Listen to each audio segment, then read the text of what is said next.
yeah, part 2.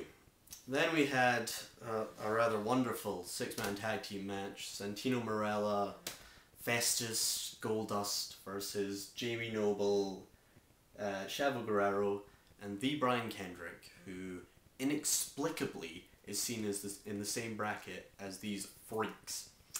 Anyway, I used to like Goldust for the record, but since he's been hanging around with Hornswoggle, I mean...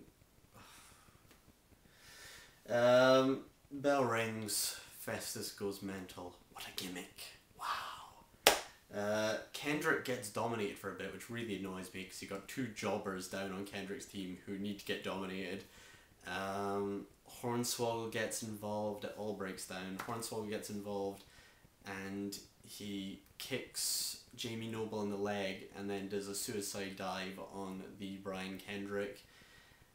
And Santino Marella pins Jamie Noble with a roll-up for the win. And even then, this is sort of presented as a shock result. Like, Santino Marella is such a jobber that they actually consider him more of a jobber than Jamie Noble. But yeah, this was shit. This was 4 minutes. Why didn't they just cut this match totally and just have Kingston Regal go 8? But anyway, oh yeah, and just Kendrick just shouldn't be in this position. This is ludicrous.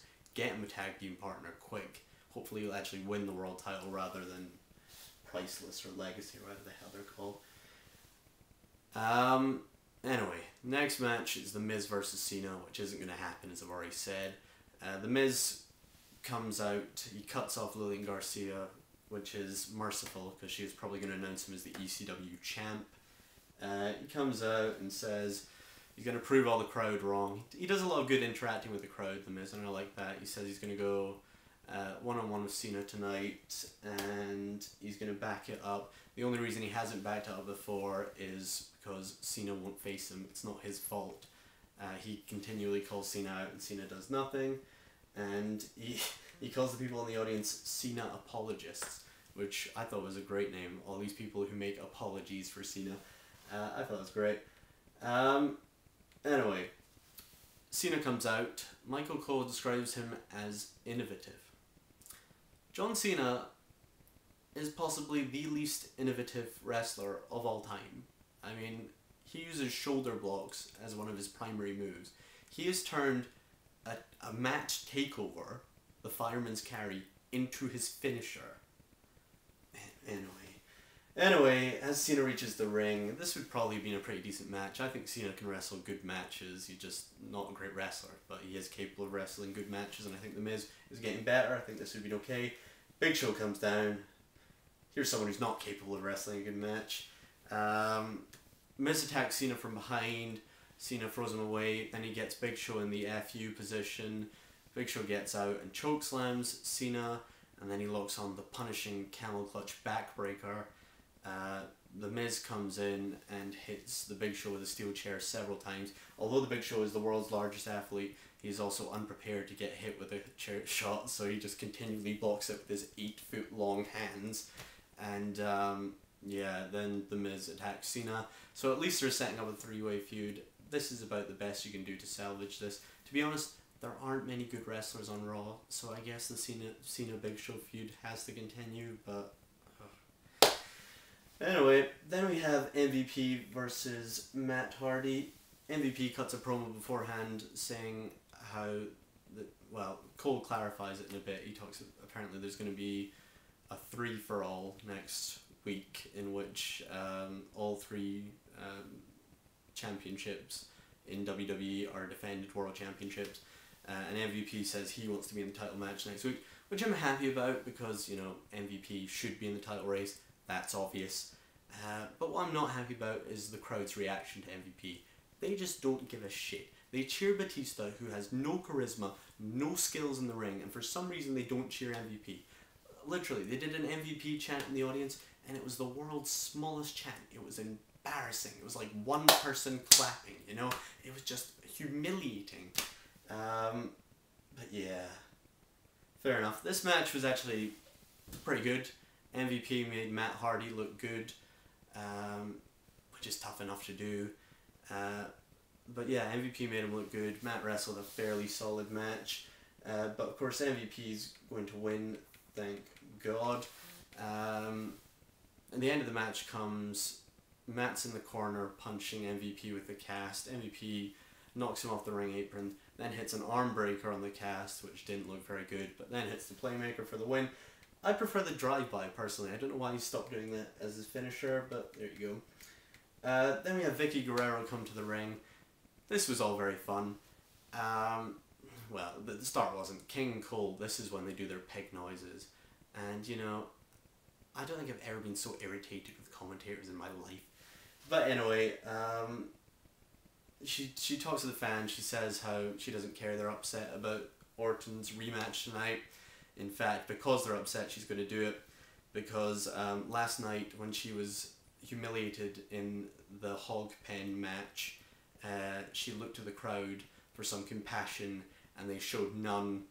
And to be honest, right, this was the best promo I've ever seen Vicky Guerrero cut by miles. This was actually quite good, and not just in Vicky Guerrero's usual heel way, but this was really quite funny.